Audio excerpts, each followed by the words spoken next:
You're listening to the Mind Over Murder podcast. My name is Bill Thomas. I'm a writer, consulting producer, and now podcaster. I am now trying to use my experience as the brother of a murder victim to help other victims of violent crime. I'm working on a book on the unsolved Colonial Parkway Murders, and I'm the co-administrator of the Colonial Parkway Murders Facebook group, together with Kristin Dilley. My name is Kristin Dilley. I'm a writer, a researcher, a teacher, and a victims advocate, as well as the social media manager and co-administrator for the Colonial Parkway Murders Facebook page with my partner in crime, Bill Thomas.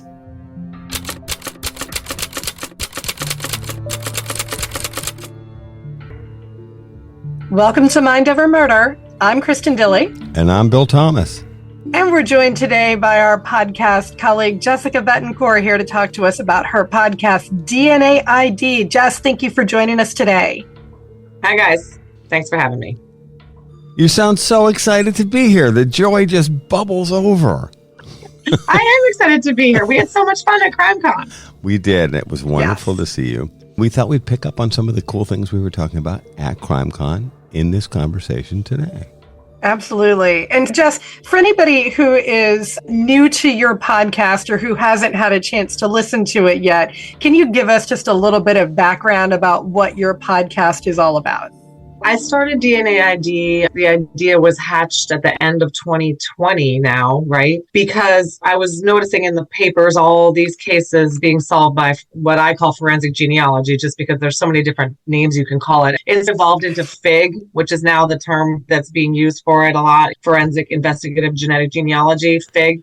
I've always called it forensic genealogy, so that's just what I'll call it. I noticed all these cases being solved, and they were mainstream media covered them because it's cutting edge stuff, right? Golden State Killer kicked this off, and now the cases are being solved rapid fire. But I wasn't satisfied with the level of detail I was getting in the reporting, because these are cold. It started out anyway that for the first few years, this was all cold cases, right? Decades old. I just needed more answers other than so-and-so was killed in 1976 and her murderer was revealed to be John Smith. And next at 6, I kept looking around at my people I was working with at the time, who were Nick from True Crime Garage and Mike Morford, and saying, someone should do a podcast about this, because it seems like it's a real burgeoning niche, a special area that is really up and coming and is going places. Everyone was busy. And when you find yourself saying enough times someone should, then you just... you have to say, okay, I guess it's me. And COVID happened, so I had some time and was trying to avoid my kids being home all the time. So started looking into the cases myself. The topic is the podcast is specifically cold cases and or now non-cold cases solved by forensic genealogy, and including that just this year we added a doe identification component. Mm-hmm. Let's back up for one step back. How did you originally get into true crime podcasting? When you and I first met, my recollection, which may not be correct, is that I think we met when you were working as a writer-producer for True Crime Garage. So how did you get into true crime podcasting? Do you start as a fan, or how's it all come together? I was a consumer, a heavy consumer. The short backstory is that by age 7, I'd read all 53 Nancy Drews. Okay. You sound like Kristin now. And I branched out into Trixie Belden, and you name it, I read it. So I've always had an affinity for it. Mm-hmm. It never occurred to me to actually go into the field myself, which I don't really know why. It just didn't happen that way. When I found myself a stay-at-home mom with a legal background, and I was at the point that the kids didn't need me anymore, and I was looking for something to do, I started we all listen to Serial, right? Yeah. And then I branched out into more and more podcasts came out, and I started listening to Crime Lines. But it wasn't Crime Lines back then. It was Charlie's former show, which she had with a female partner. I listened to them religiously. And I got on their website one day, and they said, we're looking for research help. And I had just finished a project where I was working as such a typical Gen X story, but I was working as a writer for a website called Quimby that helps law students prepare for the bar exam by doing little tiny cartoon blurbs of cases, because Gen X doesn't actually read anything. Sorry, guys. So it was like, let's see, Ferguson. And I was doing the writing for that, and that project ended. So I was looking around and Charlie and her partner needed some help. So I started just doing some pro bono research for them. And then I said, I can write too. I think I ended up writing 4 scripts for them. And Charlie scrambled to get me paid as much as she could. And it wasn't much back then, of course. One of the cases I covered for them, I asked permission and I took what I had done and sent it to Nick at True Crime Garage, which I listened to, and asked. And it was one of those things that it was like a huge script with like bullet pointed footnotes and because I can't help it. I'm a lawyer. That's the way I write. See this C.A27 below, whatever. And I sent it to him, and it was a case he had already covered. I didn't want him to have any conflict with using someone else's work product. He was already done with that case. I said, this is what I can do. And I happened to catch him at the time that he was like, the show was starting to take off, his show. He needed help. You can't do all that yourself. They put out 2 episodes a week on a separate case every week. That's as soon as they're done recording an episode, they launch right into the next one. It's an incredibly fast turnover. I aligned with Nick, and that was in February 2018. And through Nick, I met a lot of people. I met Mike Morford and I met Bill Thomas. And here we are. And so you mentioned that you're a lawyer by training. So did you practice law for a period of time before you got into writing and podcasting and all that good stuff? I sure did. So I graduated from Georgetown Law School in 96. I'm sorry, I'm dating myself. People are going to figure out how old I really am. And I landed my dream job at a firm that I really loved in DC, which is where I grew up. Literally 2 weeks later, I met my husband, that's the way it goes, right? When I was not interested in looking at no relationship. I was busy. I was going to be a lawyer. And sure enough, we met. So I ended up, he could not move because of his job, but mine, I was a young associate for a law firm. I'm a dime a dozen, right? I could just lateral over to a firm where he was, did that, had to take a second bar exam. I had taken Virginia, had to take Rhode Island, and moved up there. We got married, and then I had to take another bar exam when we moved to Connecticut, following his job around. So that was 3 bar exams, not my favorite activity. But all in all, I practiced for 6.5 years. And then it was about that time where you're like, they're making noises about, are you going to try to make partner? And right. I'll be honest, I had no interest in doing that. I was practicing corporate law, like mergers, acquisitions, securities. Not a ton of really happy-go-lucky people in that realm. There weren't a lot of happy people that I worked with, to put it mildly. My husband's job lateraled him again to Massachusetts. I was going to have to take a 4th bar. And I moved up there with a 10-day-old baby. And then, once you know it, we had 3 kids in 4 years. And I didn't have time to even think about the bar exam anymore. I ended up stopping my legal career and did the mommy thing for quite a few years. Now we moved again to Wisconsin. We moved back to Connecticut. Bill, I've lived in Connecticut 3 times. And now we're back in Massachusetts. We're done moving. I'm going to be dragged out of here in a casket for sure. Hopefully not anytime soon. No time soon. So it was the last move to Connecticut where I started to want to look for something to do. And as a stay-at-home mom with a law degree who I just missed the technology revolution, it's a little difficult, right? Because I can do research and write and all that great stuff. But by then they were hiring 22-year-olds who are willing to work around the clock and 7 days a week. I was past that point in my life. That's where I happened to get into podcasting. Do you feel like that legal background has helped you in all of the podcasting work that you're doing, especially in maybe understanding the legal ramifications of cases? Absolutely, 100%. Yeah. It doesn't matter that I was a corporate lawyer. I know how to contact the clerk's office and get the documents I'm looking for. I know how to submit FOIA requests till I'm blue in the face. And believe me, they all hate me because I submit lots of them. I know how to find the records I'm looking for. I can pretty much find anything out, and I will. The researching skills have been absolutely paramount for me with this podcast because it's so fact-based, and I really take pride in making sure that I get the facts correct, which means that I need to see them on the paper, which, again, dating myself, but sometimes on the screen, but on paper, laying it all out. There's a stack behind me. You can't see it, but it's 8 inches thick of documents I got from Wisconsin a couple weeks ago. Mm-hmm. And it's the case file. It took them 2 years to get it to me. That kind of thing, I can whip through that in a day and a half. I'm a fast reader. I'm quick. I think that's all just my law background coming to the forefront to help. So yes, very useful. it might take you 2 years to get the file, but once you finally have the content, you're able to take it all in, absorb it, and then you've got to put that out in a way that the rest of us who are civilians can understand. And that's been the challenge. I think that's one of the strengths of the podcast, though. And I just listened to another episode this afternoon, and you really do tell the story in a way that I think most of us can grasp, those of us that aren't lawyers and aren't scientists. Yeah, I do try to stay away from too much legalese, right? Or sometimes if I quote from a court document, I'll say, okay, in English that means, because literally lawyers are taught to write in the most convoluted manner possible. It's like they can't figure out conciseness, but they want to be very specific about what they're saying. So that's how it all works. And what's been interesting about that, Bill, in terms of trying to make it understandable, is the science component to the show. True confession, the last time I took science was high school biology. I was an English major. I'm a lawyer. Science is not my jam. Mm-hmm. So, of course, I have a podcast about DNA. Like, how does that make any sense? I don't know. But that's why I think trying to understand the material myself has helped me explain it in a way that is easier for everyone else to understand as well. Sometimes you're talking to somebody who's an expert in the field and they're shooting off terms and no one can really grasp it if they're not in that exact field. So hopefully I made it so that everyone can understand it. So we were chatting just before we went on the air. The principal, one of the many differences between your podcast and ours is that you are a scripted podcast. How long does it take you to get a script done for a podcast episode, like start to finish? Are you super, super quick about it, or are you like me and you tinker and tinker?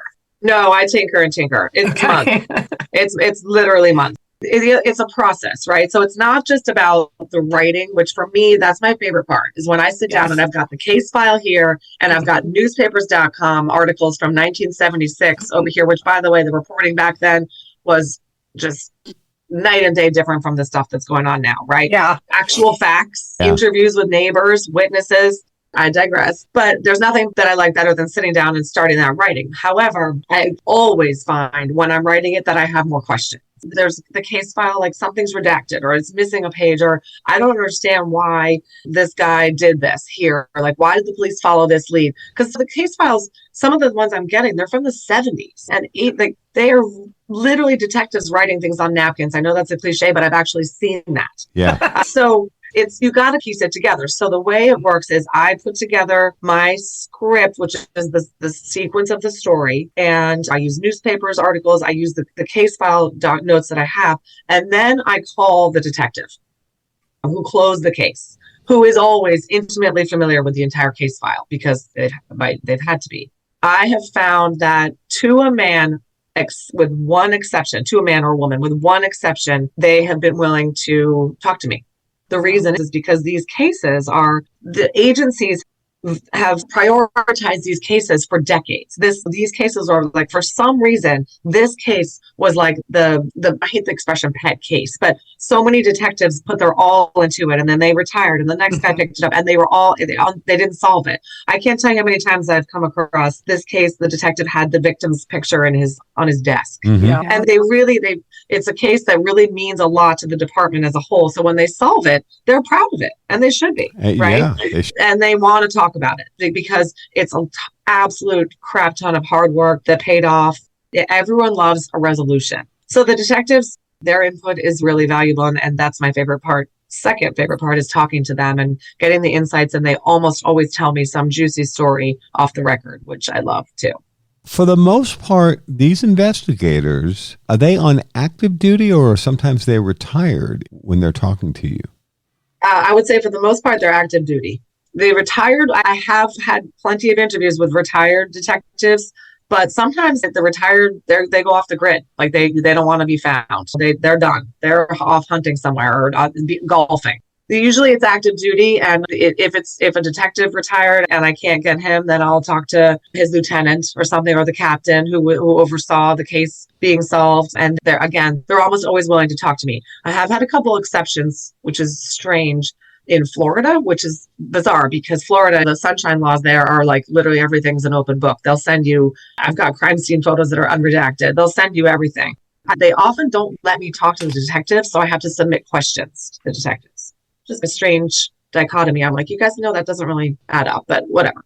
And then in a case I covered in Montana, those guys actually hung up on me. No, not interested in talking. Yeah. How do you choose the cases that you're covering? This is something Kristin and I were wondering, because you've covered a lot of fascinating cases, but a lot of cases that we were less familiar with or not familiar with at all. How do you choose the cases? How do they move onto your radar? They come onto my radar because I have like alerts set all over the internet for any forensic genealogy or genetic genealogy. But like I get emails every day, all day about, and I can look at it and say, nope, I know that case already, or this one doesn't fit the parameters. The main criteria for me is that I have to have access to information. I've got probably 6 half scripts written or scripts started where I realized I can't get the case file. Therefore, for me, I don't feel that I can really cover that case because I don't know the real story. The agency won't talk to me, or the detective is retired and I can't do it. So I abandon it and move on. I don't like to get to that point. Obviously, once I've started writing, I want to complete it, but I usually evaluate the case and see where it took place, whether I've got any contacts there, what their sunshine laws are like, whether it seemed like they'll work with me, how amenable the detective was to talking to the media is a good clue, right? How open the agency was. California it's a problem because they lead the way by far in these cases. Absolutely, hands down, the most number of forensic genealogy cases solved, but they will not hand out their records, just will not do it. That's where I have to go to the detectives and basically try to sweet talk them into talking to me and giving me all the information I'm looking for, or use court documents when applicable. Of everything that you've covered so far, do you have maybe like a case that has really stuck with you and one that you're particularly fond of, or one that you're particularly interested in continuing to explore? A lot of them, there's no continuing to explore them because they're resolved. And I do have quite a few cases that I feel like the episode really, I put my all into it. And I feel like that about most of them, but some of them are just really, they're special to me for some reason. And I'll give you one example. The Judy Nesbitt case, I covered it in season 2. She was a mother of 4 getting ready for Thanksgiving with her family. And she went to meet a customer who was interested in buying the family boat, and her family found her shot and killed on the boat. And for some reason, that case, it really resonated with me. I don't know if it's because I have kids or that age, and she was just a mom. She was a normal person and doing nothing wrong. Not a risk-averse lifestyle. And the detective who worked that case is out of Newport Beach, California, is one of my absolute favorite. One of the people who you would just sit back and admire the level of dedication to his work and the pride he takes in the detail that he comes up with, and somebody I really enjoy talking to. So that case is I usually send people to that one just as a starter, because it really is a case that, and by the way, it is solved eventually by forensic genealogy. Turns out the police missed some stuff there and probably would have been solved a long time ago if they had done good police work, which is not something that I see a lot in these cases. When you say not something you see a lot of, you mean bad police work? Yeah, most of these cases, the amount of their cold cases from the 70s, 80s, generally, right? Because this is the era before DNA. If they, once you get into the 90s, if they can collect DNA at the crime scene, go to CODIS, use it as elimination purposes, that sort of takes away the element of they're just chasing their tails, right? Which is what happened in the 70s and 80s, right? They literally have nothing but serology to work with and blood types, and it's almost useless. Most of the cases, I would say the vast majority, these cases, the reason they weren't solved is because before DNA, they were unsolvable because there was no connection to the killer and the victim. Mm-hmm. This sounds like the Colonial Parkway Murders, which start in 1986 and stretch to 89. And as we've explained, we both just did lengthy interviews about the case. These are pre-DNA cases. You're always praying that they've managed to hang on to some of the evidence so that we can apply 2023 technology to case evidence from the 70s and 80s. Part of the thing that's just almost impossible to wrap your brain around is that a large amount of that is luck. It just so happened that they retained one of the cases I covered. It was a drop of semen on a boot because they had thrown away the swabs from the rape kit. They detected sperm on them. Okay, so she was raped, and they throw them out because they didn't know that they were going to be useful. How many cases did that happen in, right? And those cases can't be solved anymore. so much of it is luck that there's like a tiny little bit left. Or now we have the MVAC, right, which can get DNA off things like clothing that was never anticipated. But that clothing has to still be in evidence, right? And I've talked to so many police agencies as well, where they're like, there was a flood in our property room, or a fire, or we moved and all that stuff got lost. Yeah, thrown out. Yeah, it's been decades. But yet, if you get lucky and, for example, the clothing is still somewhere in a paper bag or a cardboard box or something, and you can get Jared Bradley and the MVAC folks in there, he'll train your people, and the next thing you know, you're extracting evidence you didn't even know existed. Exactly. And I know there's some federal grants that have been handed out to some different agencies to start doing testing on a bunch of cases. I know, I think it's a jurisdiction in Maryland, Prince George's County has 25 cases in the works that they're working on. And I know there's also some in Virginia. So I feel like behind the scenes, there's like mad testing going on. You know what I mean? Because now it's the heyday of testing, right? Because we can do things now with stuff that's been sitting there abandoned forever, but thank God it's not thrown out. And they can actually test it and see what we can get to provide answers to these families. Have you ever started working on a case and you're doing your research, you're getting into it, and then someone asks you, hey, can you not cover this? We're in the middle of testing or we're doing something. Have you ever basically just been told, please put the brakes on for a little bit? No, because I won't cover a case, and I probably should have mentioned that in the criteria section. I won't cover a case until it's resolved. Now, there are cases where they are resolved and I don't cover them because the agency tells me they're looking at the guy for other things. And those are still in the works. But once the forensic genealogy is done and we've identified the suspect and he's dead or it's wound through the court system, I consider it fair game to cover it, right? Because I can get access to the materials. If it's under appeal, sometimes I wait for that. No, that's my worst nightmare, is actually to get that far and be told, please don't cover that. I have backburner things for a while when the detective says, I can't talk to you right now, but in a couple months I will. But that's as far as it's gotten. You're listening to Mind Over Murder. We'll be right back after this word from our sponsors.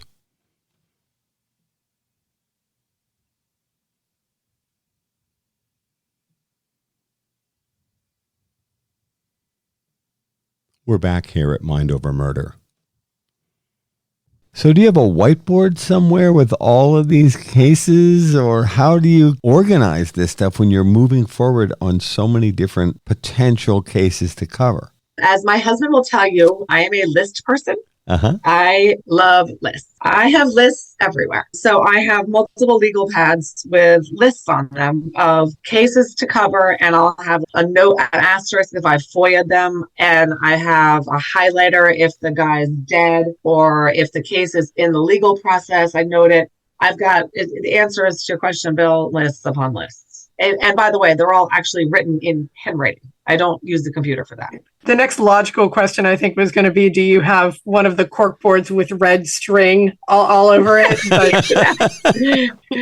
No, but I do have multiple legal pads. And I'm one of those people who I process information by writing it. I don't know if there's different ways that people process information. And I remember this guy in law school with me who would sit next to me in class, and he would just sit there with his arms crossed, didn't even bring a pen. Okay. I hate that. Just sat there and was like brilliant and like somehow osmosis all the information into his brain. Okay, that is not the way I operate. I'm the person who raised their hand like, can you repeat that to the professor 70 times? Then I would take things and digest them down into little blurbs, and then I would make an outline. And I have a little tiny sheet of paper that's 6x6 with all my cases till the end of the year and what's happening on them.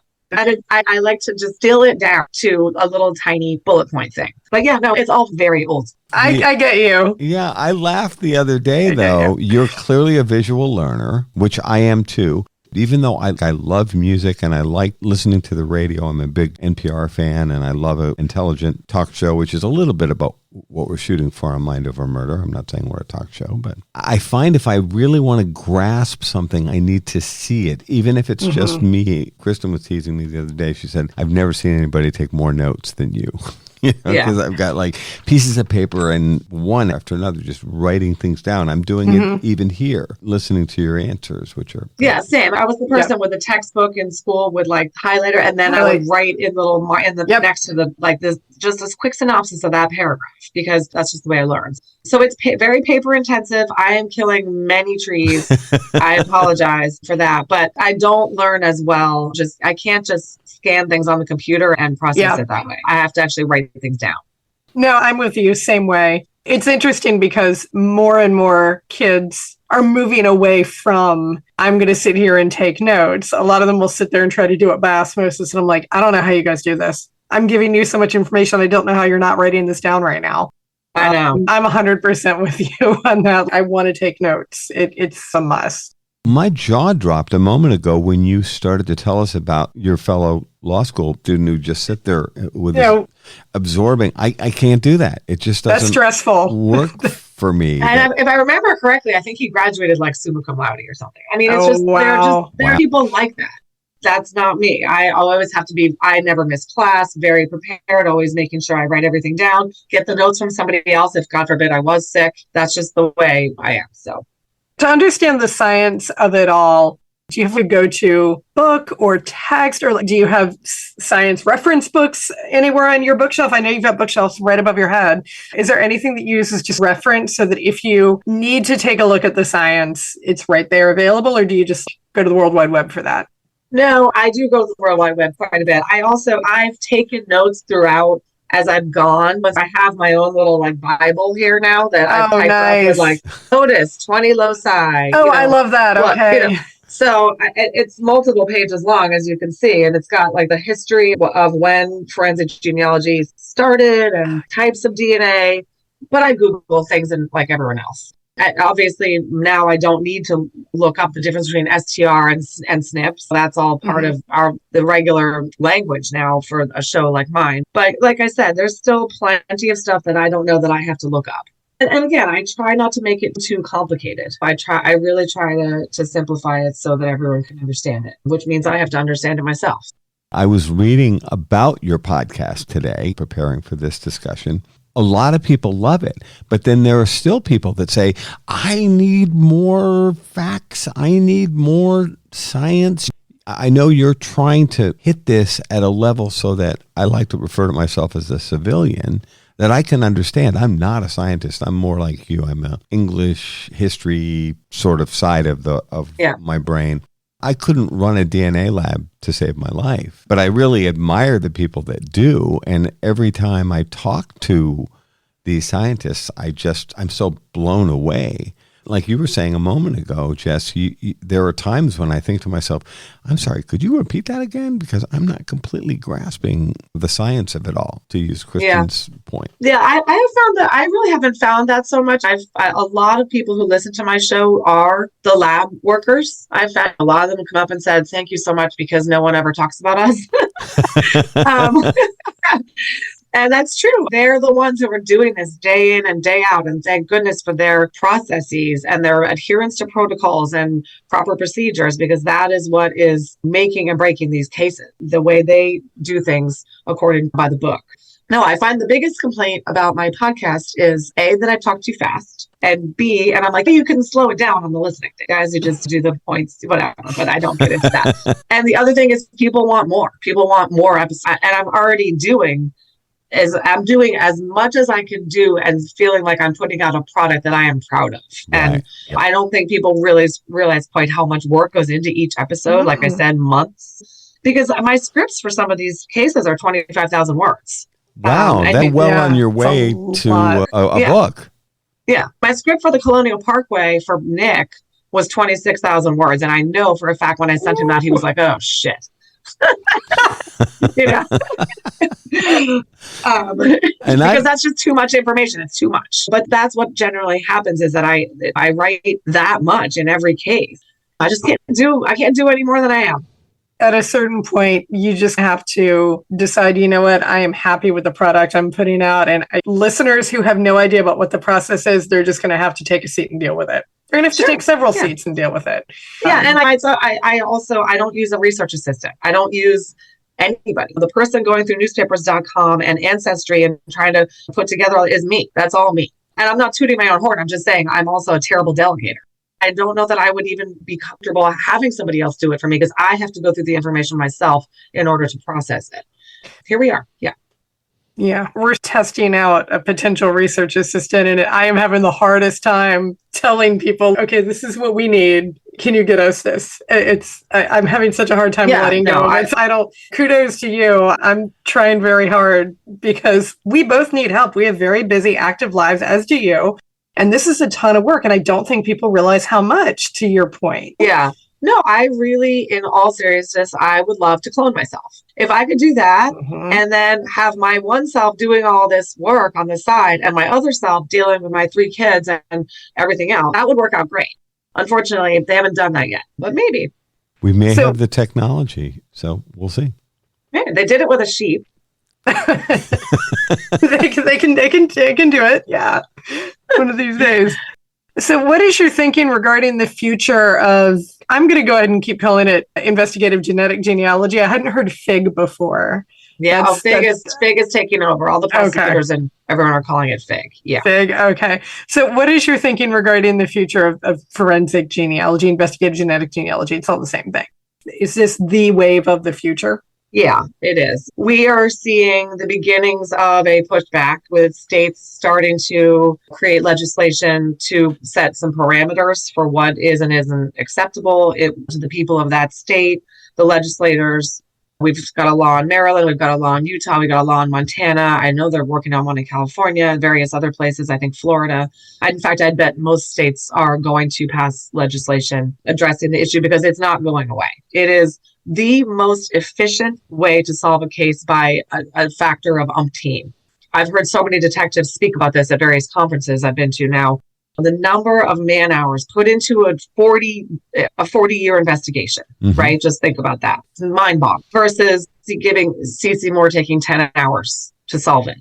It's not comparable. It's inefficient. It's a waste of resources not to use it. And there is starting to be a movement to use it in cases that are not full cases, to use it. Why does it have to be a last resort when it is the most efficient, quick way to get a guy off the streets who might still be operating, by the way? But I feel like I've been having this argument with the FBI in particular over the last 5-6 years. There's been a tremendous amount of foot dragging. When I first heard about this, which is, I guess it's about 6 years ago now, my first goal was I want to track these people down that I'm reading about in all these articles. And I want to introduce myself and I want to ask them, how's this thing work? And do you think this could work in the Colonial Parkway murders, for example? These people who are all the OGs of the space were all incredibly generous with their time and explained this to me in a way that I think I could understand. And I began to see that there was an opportunity. And it's not like I'm some sort of rocket scientist. I just realized if this worked in the Bear Brook case, the Golden State Killer case, I could see how this could work for potentially tens of thousands of other cases. Here we are several years later, and they're solving hundreds and hundreds of cases. Speaking of the proof, it's in the pudding, Kohlberger. Here we are with the Idaho 4. So not a cold case. They used forensic genealogy within months of that case. A lot of people are really interested in that case. People are following it. There's a massive chain on Reddit of people who are dedicated to everything that comes out of there because they are challenging the forensic genealogy in that case very publicly because a lot of people still don't understand it. This is the problem that I've been hearing about is that a lot of the judges don't even understand it. Some of the lawyers don't understand it. They're trying to figure out how to educate the powers that be about this process and still maintain the privacy and integrity of it while doing so. So it's the Kohlberger case. The defense lawyer has asked to see all the forensic genealogy materials, which the general consensus is that none of that has any business being in the courtroom. It's literally irrelevant whether there was a match to Aunt Dora in Kansas. No arrests happened without an STR confirmation. So it would be a little like saying, I want to see every fingerprint in the APHIS fingerprint file. Actually, I'm infuriated by some of this stuff. I understand that a defense attorney's job is to zealously defend their client. Some of this is ludicrous. I feel like the defense, I think they're probably representing a guilty client, and that can be a tough spot to be in, I would imagine. And they seem like they're just throwing up dust. Yeah, I refer to it as smoke and mirrors. Yeah. It's smoke and mirrors. They're trying to throw whatever, what do you use it, where you throw spaghetti at the wall to see if it'll stick. Whatever they can do to cause chaos and mayhem and distract and take everyone's eye off the ball. That Koberger, his DNA was on that knife sheet. And there is no explanation for that other than he was in that room and stabbed those girls. Innocent until proven guilty, fine. But there was another case, and in fact, I'm sure there's more that I am unaware of. A lot of this stuff goes on behind the scenes. Pre-trial hearings are where this is all hashed out. And the defense demands the forensic genealogy information, and the state resists. And the judge says, let me hear your arguments. And in one of the cases, the defense actually demanded Parabon's proprietary work product. Ellen Graytalk had to get involved, and it went back and forth and back and forth. And guess what? At the trial, absolutely none of that came in because it doesn't matter. It is a investigative lead, and the arrest has to be based on tangible, scientific, measurable DNA. So if Parabon or any of the labs come back with, we think you should be looking at this individual or this family group, none of this moves forward in terms of an arrest until there actually is a scientific match. All this is, and maybe TIP is a bit of a, maybe not the best fit, but it's the only one I can come up with at the moment, and it seems to be the one we're all using. All that says is you should take a look at this individual. It doesn't say he or she is guilty of murder, far from it. There's still a ton of additional confirming work and solid investigative work that has to be done before you're moving towards an arrest.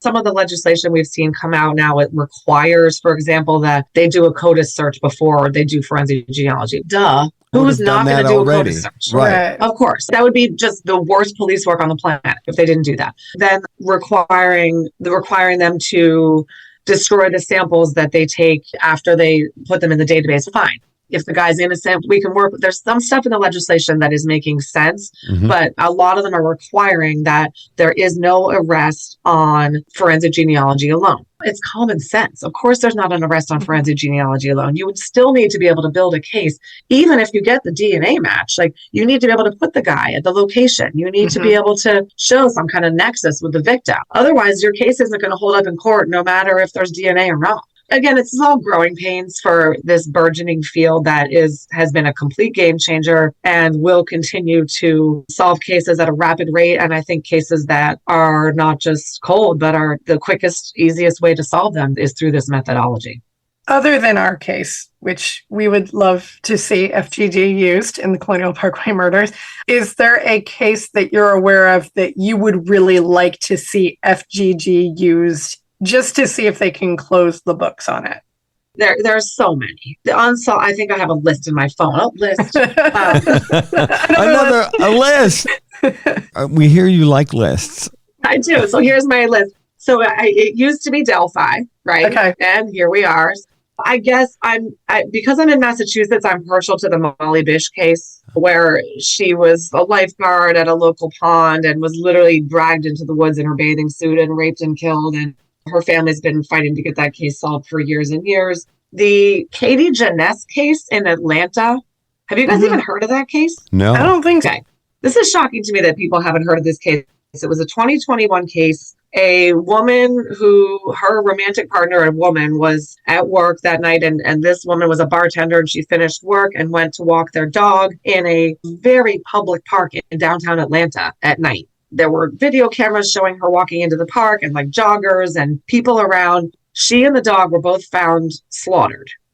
Oh, I'm looking at it right now. Wow. I don't know about her autopsy report, which Joseph Scott Morgan did for Body Bags in great detail, is shocking. Someone took very much time to carve her up, including carving letters into her torso. Oh my God. And this is in a public park, and it's unsolved. That one, there has got to be, because it's almost impossible that the guy didn't leave something behind. He killed the dog, which was a pit bull. So that one is a strangely unknown case, which I've been following. And then I really would like to know about Amy Mihalovic. Yeah, us too. Oh my gosh. Oh, okay, I'm writing down this Katie Janess case. This is very interesting. There's so many. Your head kind of spins. It's hard with the U.S.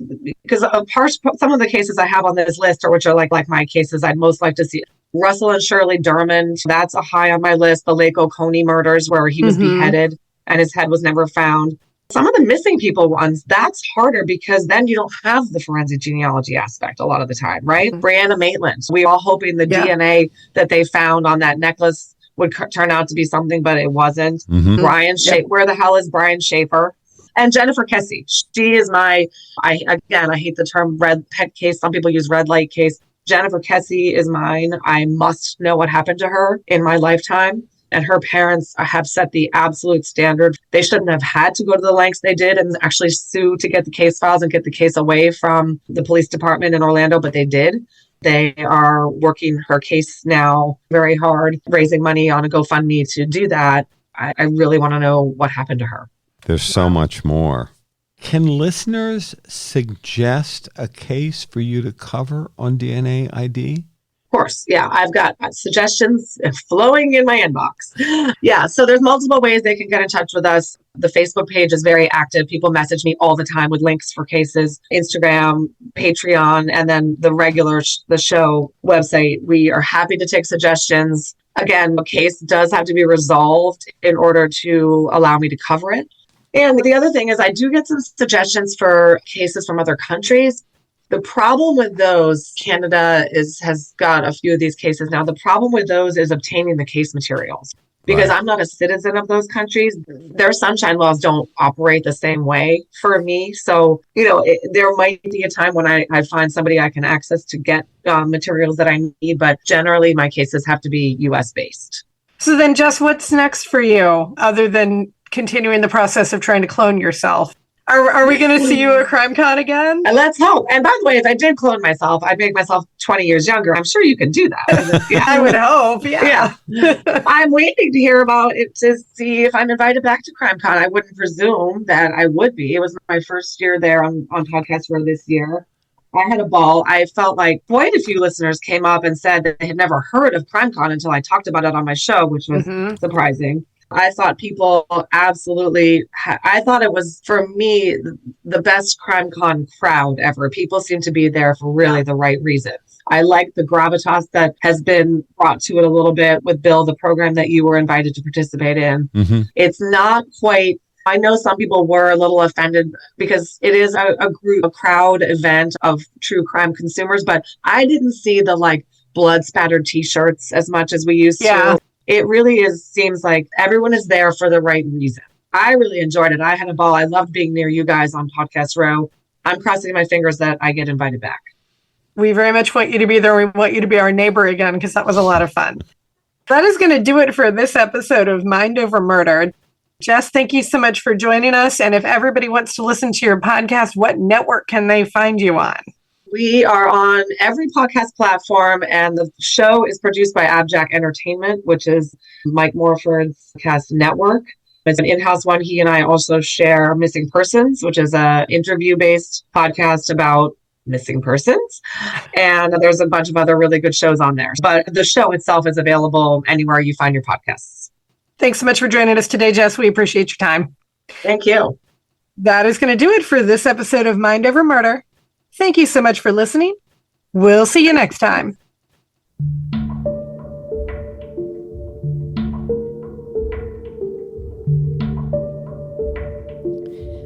Mind Over Murder is a production of Absolute Zero and Another Dog Productions. Our executive producers are Bill Thomas and Kristin Dilley. Our logo art is by Pamela Arnois. Our theme music is by Kevin MacLeod. Mind Over Murder is distributed in partnership with Crawlspace Media. You can follow us on Facebook, Twitter, or Instagram. You can also follow our page on the Colonial Parkway Murders on Facebook. And finally, you can follow Bill Thomas on Twitter at BillThomas56. Thank you for listening to Mind Over Murder.